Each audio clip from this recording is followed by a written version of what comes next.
अस्सलाम वालेकुम जनाब, आप देख सकते हैं मैं हैमरस्मिथ पुलिस स्टेशन आया। ये देखें, ये उधर आया तो फिर उधर जो अपना स्कॉटलैंड यार्ड की गोली थी वो कहते हैं कि आज छुट्टी पर है, तो वो सुबह 8 बजे आएगी। मैं सिर्फ मेक श्योर ये करना चाहता था उससे कि आप मरियम नवाज़ को जो इधर से भाग रही है सुबह, आप उसको स्टॉप कर रहे हैं कि नहीं कर रहे। जो आपने ईमेल भेजी है उसमें आप मुझे क्लियर करें कि आप उसको स्टॉप कर रहे हैं, आप उसका इंटरव्यू किया है नहीं किया, मुझे बताएं। जो भी कॉन्सिक्वेंसेस हैं मुझे उन पर उससे आगाह करें। तो उन्होंने बोला कि वो आज छुट्टी पर है, सुबह 8 बजे उसने आना है।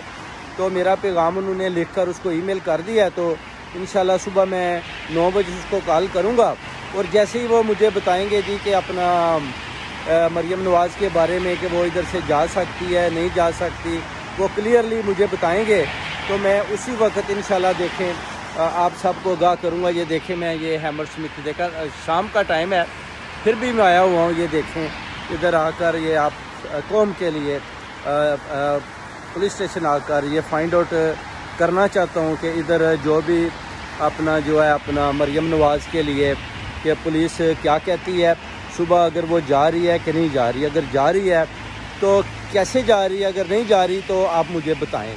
तो ये ताकि मैं कौम को बता सकूं कि हैमरस्मिथ पुलिस स्कॉटलैंड यार्ड क्या कहती है। तो स्कॉटलैंड यार्ड की जिस लेडी ने इस केस को सुपीरियर जो रैंक के लोग हैं उन्होंने हैंडल किया हुआ है, वो कहते हैं कि हमने चेक किया ये आपकी जो ईमेल्स इधर है ना सिस्टम में वो रिस्ट्रिक्टेड है। रिया नामी एक पुलिस ऑफिसर है, उसने ये बताया है कि जैसे ही सुबह 8 बजे लेडी आएगी वो आपका ईमेल देखेगी, उसी वक्त वो आपको अर्जेंट फ़ोन करेगी और आपको सारे हालात से आगाह करेगी कि मरियम नवाज़ को वो पकड़ रही है या मरियम नवाज़ इधर से जा रही है या क्या वजह बनी है या उसको वो स्टॉप किया उन्होंने या उसका इंटरव्यू किया। जो कुछ भी होगा वो आप सब कौम के सामने आ जाएगा।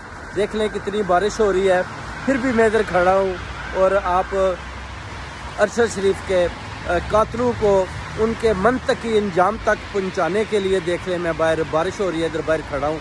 इंशाल्लाह सुबह आपको अच्छी रिपोर्ट देंगे और जो अपना इधर की जो हेड है इंचार्ज है उससे पता लगाएंगे कि उसने क्या डिसीजन लिया है। बहुत बहुत मेहरबानी, शुक्रिया, खुदा हाफिज़।